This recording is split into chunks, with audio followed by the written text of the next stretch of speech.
Good morning. Hi எல்லாருக்கும் வணக்கம். This is Kaladevi. Welcome back to my channel. காலையிலேயே ஒரு காஃபி போட்டு நல்லா ஃப்ரெஷ்ஷாக ஒரு டேவை ஸ்டார்ட் பண்ணிவிட்டு அதுக்கப்புறமா நம்மளோட ரெகுலர் ரொட்டீனை ஸ்டார்ட் பண்ண போகிறோம்.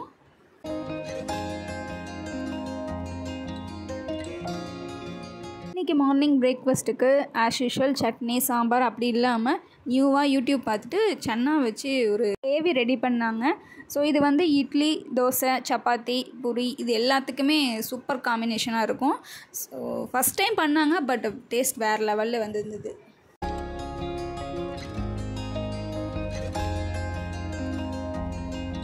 எங்கள் அத்தை வீடியோ எடுத்தாலே ரொம்ப வெக்கப்படுவாங்க. அதுவும் கண்ணாடி போட்டிருந்தா சுத்தமாக ஃபேஸ் காட்டவே மாட்டாங்க. எப்படியோ சம்மதிக்க வச்சு வீடியோ எடுத்துட்டேன் அவங்கள.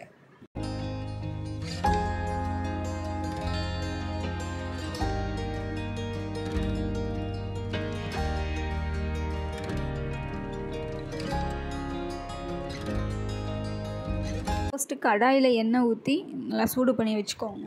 அப்படியே சன்னா வந்து நமக்கு எவ்வளோ தேவையான அளவோ அதை எடுத்து நம்ம வேக வச்சு எடுத்து வச்சுக்கணும். நாங்கள் வந்து ஒயிட் சன்னா தான் யூஸ் பண்ணியிருக்கோம். நான் கூட அவ்வளோவா யூடியூப் பார்த்து ரெசிபீஸ்லாம் ட்ரை பண்ணுறதில்ல. பட் எங்கள் அத்தை தான் ரொம்ப அப்டேட்டடாக இருக்காங்க. யூடியூப் பார்த்து நிறைய அதுலேருந்து ட்ரை பண்ணி சூப்பராக டேஸ்ட்டு வந்து கொண்டு வந்துடுவாங்க. அது எப்படின்னே தெரியாது, பயங்கரமாக சமைப்பாங்க.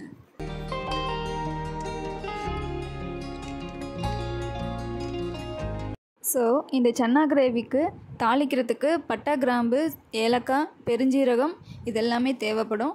ஸோ இதெல்லாம் போட்டு வெடித்ததுக்கு அப்புறமா நம்ம கட் பண்ணி வச்சுருக்கிற இன்க்ரீடியன்ட்ஸ்லாம் நம்ம ஆட் பண்ண போகிறோம்.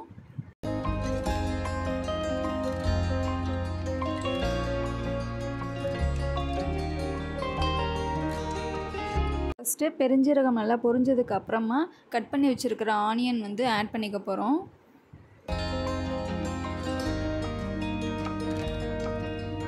அது கூடவே பூண்டும் நம்ம ஆட் பண்ணிக்கலாம். பூண்டு வந்து நாங்கள் ஒரு கைப்பிடி அளவு எடுத்துக்கிட்டோம்.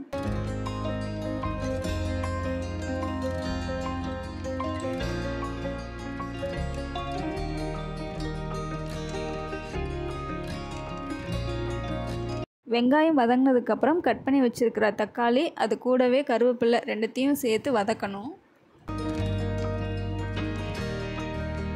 தக்காளி வதங்கிறதுக்கு கொஞ்சம் டைம் எடுக்கும் இல்லையா, அதனால கொஞ்சம் நேரம் போய் சாங்ஸ் கேட்டுட்டு வரலாம் அப்படின்னு போய் டிவி பார்த்துட்டு இருந்தோம் 2 பேரும். நாங்கள் கிச்சனில் வேலை பார்க்கும்போது இந்த மாதிரி அலுப்பு தெரியாமல் இருக்கிறதுக்கு சாங்ஸ்லாம் போட்டுட்டு கேட்டுகிட்டே நாங்கள் வேலை பார்ப்போம்.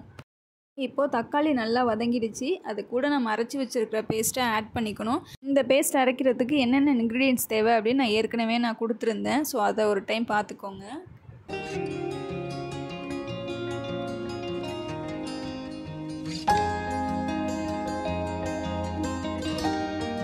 சன்னா நல்லா பாயில் ஆயிருந்தது. அத்தை ஒன்று சாப்பிட்டு பார்த்துட்டு ஓவர் பாயில்டுன்னு சொல்லிகிட்டே இருந்தாங்க. பட் ஓவர் பாயில்டு செம்ம டேஸ்ட்டாக இருந்தது, அவ்வளோ சாஃப்டாக இருந்தது. அவங்களுக்கு இன்னும் கொஞ்சம் ஒரு விசிலுக்கு முன்னாடியே இறக்கிருக்கலாமோ அப்படின்ற ஃபீல் இருந்தது. பட் செம்ம சாஃப்டாக சூப்பராக இருந்தது.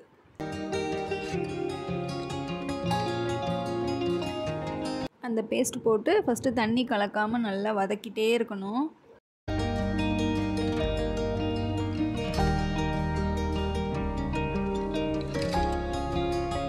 இப்போது நம்ம தேவையான அளவு தண்ணி ஊற்றிக்கலாம். நாங்கள் அந்த மிக்ஸி ஜாரில் அரைச்சிருந்தோம்ல, அதுலேயே தண்ணி நல்லா கழுவிட்டு அதையே நாங்கள் ஊற்றிருக்கோம். ஸோ இன்னும் நமக்கு எவ்வளோ தேவையோ அவ்வளோ தேவை நம்ம தண்ணி ஊற்றிக்கலாம்.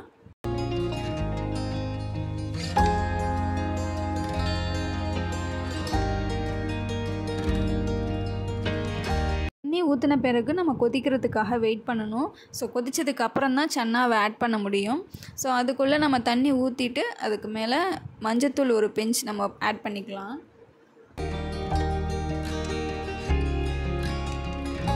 அப்படியே அது கூட மிளகாத்தூளும் நம்ம காரத்துக்கு ஆட் பண்ணிக்கணும். ஸோ உங்களுக்கு எவ்வளோ காரம் தேவையோ அந்த அளவுக்கு நீங்கள் ஆட் பண்ணிக்கலாம்.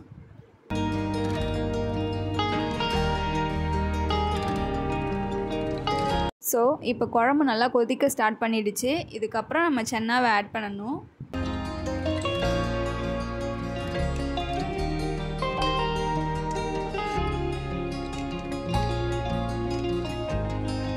சன்னா போட்டு நல்லா கொதிக்க விடணும். அது சுண்டுனதுக்கு அப்புறமா நம்ம ஸ்டாப் பண்ணிக்க வேண்டியது தான்.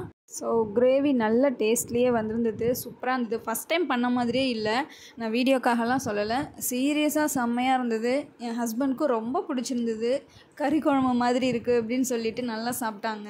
இந்த கிரேவி வந்து இட்லி, தோசை, சப்பாத்தி, பூரி எதுக்குனாலுமே நம்ம வச்சு சாப்பிட்டுக்கலாம். அவ்வளோ டேஸ்ட்டாக இருக்குது சாப்பிட்றதுக்கு.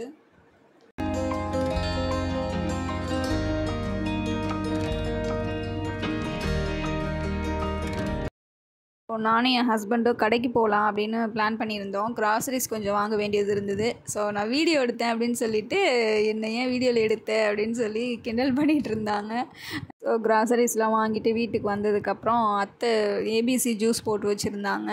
ஸோ அதையும் கொஞ்சம் குடிச்சிட்டு ஹைட்ரேட் ஆக்கிட்டு அதுக்கப்புறமா என்னோடய ரொட்டீன்லாம் ஸ்டார்ட் பண்ணேன்.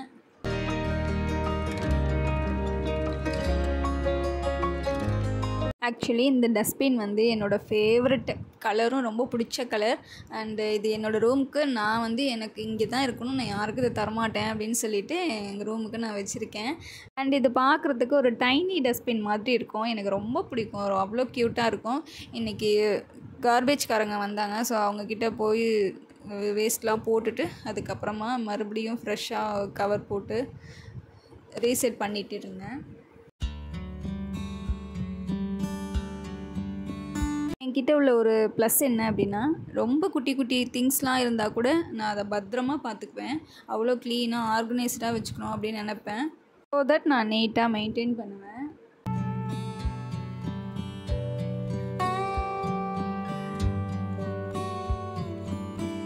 இன்றைக்கி ஒரு ப்ரொடக்டிவான வேலை நான் பார்த்தேன், எனக்கு ரொம்ப ஹாப்பியாக இருந்துச்சு. ஏன்னா இது ரொம்ப நாளாக நான் பண்ணாத ஒரு ஒர்க்கு.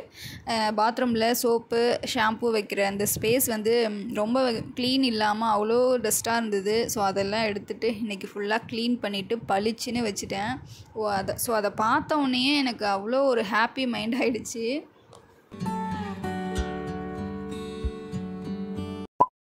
ரீசெண்டாக வந்து என்னோடய ஹேர் வாஷ் ரொட்டீனை நான் சேஞ்ச் பண்ணிட்டேன்.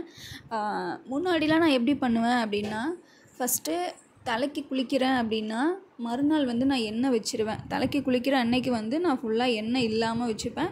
அண்டு மறுநாள் வந்து எனக்கு ஃப்ரிஸி ஹேர் கொஞ்சம் ட்ரை ஆகிடும் எனக்கு அப்பப்போ. ஸோ ஹேர் வாஷ் பண்ண மறுநாள் வந்து நான் எண்ணெய் வச்சுருவேன் ஃபுல்லாக தலைக்கு. ஏன்னா பயங்கர ஃப்ரிஸியாக இருக்கும் என் ஹேரு. ஸோ எண்ணெய் நிறையா வச்சா தான் அது கண்ட்ரோல் ஆகும்.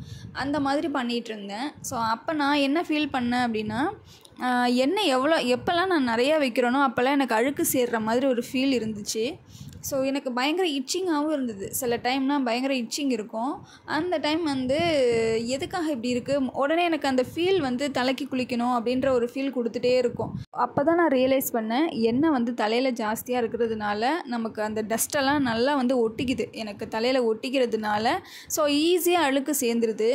அதுக்கப்புறம் தான் நான் என்ன ஐடியா பண்ணினேன் அப்படின்னா, நம்ம வந்து இதுக்கப்புறம் தலைக்கு வந்து ஃபஸ்ட்டு குளிச்சிட்டோம் அப்படின்னா மறுநாள் வந்து எண்ணெய் வைக்க வேணாம். அதுக்கு பதில் நான் என்ன பண்ணிக்குவேன்னா சீரம் அப்ளை பண்ணிக்கிறேன். இப்போலாம் நிறையா யூடியூப்பு அந்த மாதிரி வீடியோஸ்லாம் பார்த்து கொஞ்சம் சீரம்லாம் அப்ளை பண்ணுறேன்.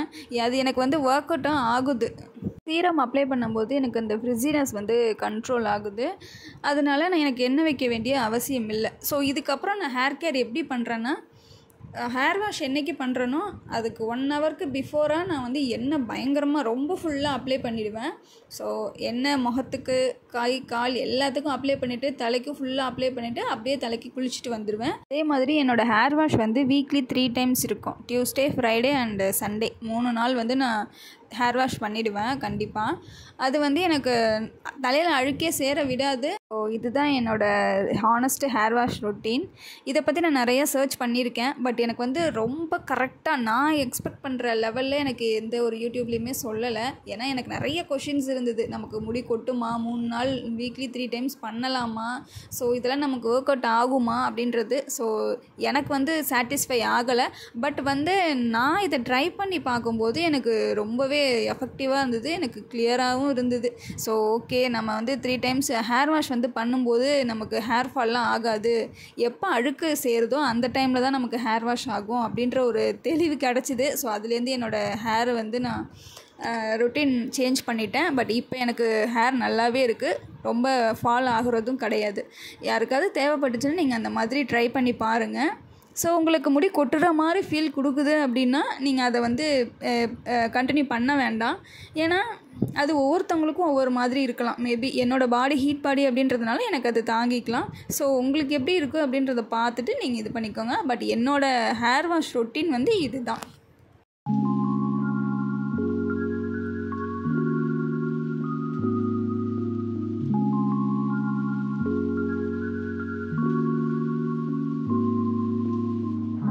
ஈவினிங் வந்து என்னோடய ரொட்டீன் அப்படியே ஸ்டார்ட் பண்ணிட்டேன். ஃபஸ்ட்டு வீடை நல்லா பெருக்கிட்டு அதுக்கப்புறமா அந்தந்த திங்ஸ்லாம் இருக்கிற இடத்துல அரேஞ்ச் பண்ணி வச்சுட்டு ஸோ அதுக்கப்புறம் ஃபேஸ் வாஷ் பண்ணிவிட்டு மறுபடியும் என்னோடய ரெகுலர் ரொட்டீன் ஸ்டார்ட் ஆகும்.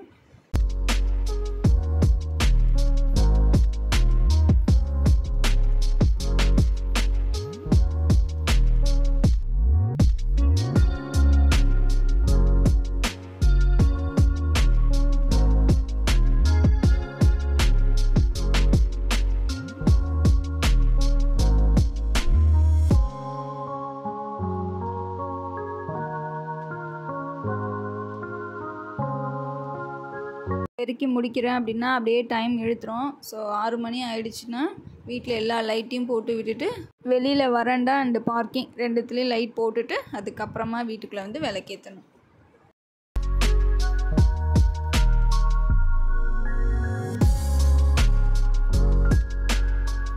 எப்போவுமே என் ஹஸ்பண்ட் வந்து எனக்கு எக்ஸ்ட்ரா வேலை தான் வைப்பாங்க.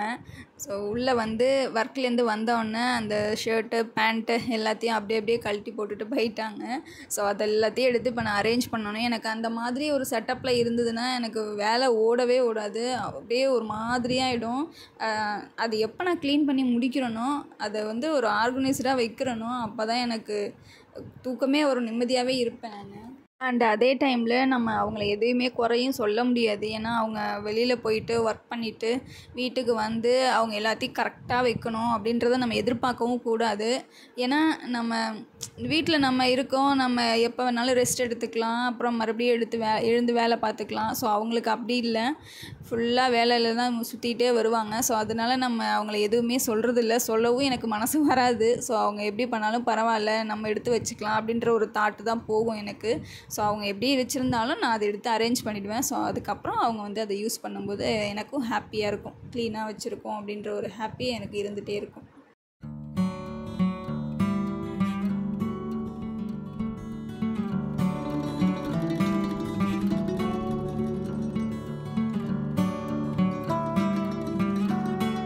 கிச்சனில் ஒரு சின்ன வேலை இருந்தது. அந்த மிக்ஸி கொஞ்சம் க்ளீன் பண்ண வேண்டியது இருந்தது. ஸோ அதை க்ளீன் பண்ணி முடிச்சுட்டு அடுத்து எங்கள் ரூமுக்கு தான் போனேன். ஸோ ரூமில் வந்து பெட் கவர் போடாமல் வச்சுருந்தேன். ஸோ அதையும் அரேஞ்ச் பண்ணி போட்டுடலாம் அப்படின்னு யோசித்தேன்.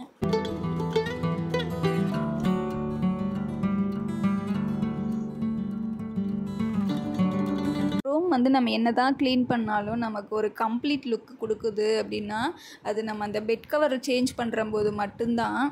பெட் கவர் வந்து எவ்ரி மந்த் நம்ம மாற்றிட்டே இருக்கணும். எவ்ரி மந்த்துன்றதே அது பெருசு தான், பெரிய விஷயந்தான். வீக்லி ஒன்ஸ் மாற்ற தான் செய்யணும். பட் மந்த்லி ஒன்ஸாவது நம்ம மாற்றணும். நான் வந்து மந்த்லி ஒன்ஸ் தான் மாற்றுவேன். எனக்கு அந்த பீரியட்ஸ் டைம் இருக்கும்போது மட்டும்தான் பெட் கவர், தலைவாணி உரம் எல்லாத்தையுமே ஃபுல்லாக சேஞ்ச் பண்ணிடுவேன் வாஷ் பண்ணிவிட்டு.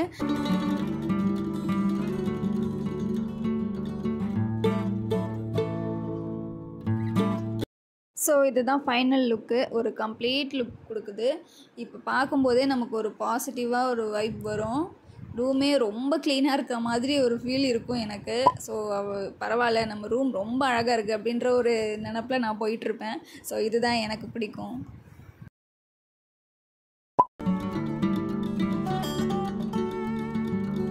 இன்றைக்கி கீரை வாங்கியிருந்தாங்க வீட்டில். இது வந்து சிறுகீரை அப்படின்னு நினைக்கிறேன். எனக்கு கீரை ஐட்டமும் அவ்வளோவா தெரியாது, சாரி. பட் இது சிறுகீரை தான்.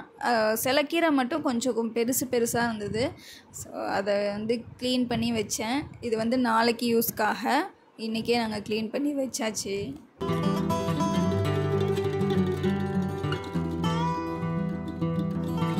கீரை ரொம்ப ஹெல்த்தான ஒரு பொருள்.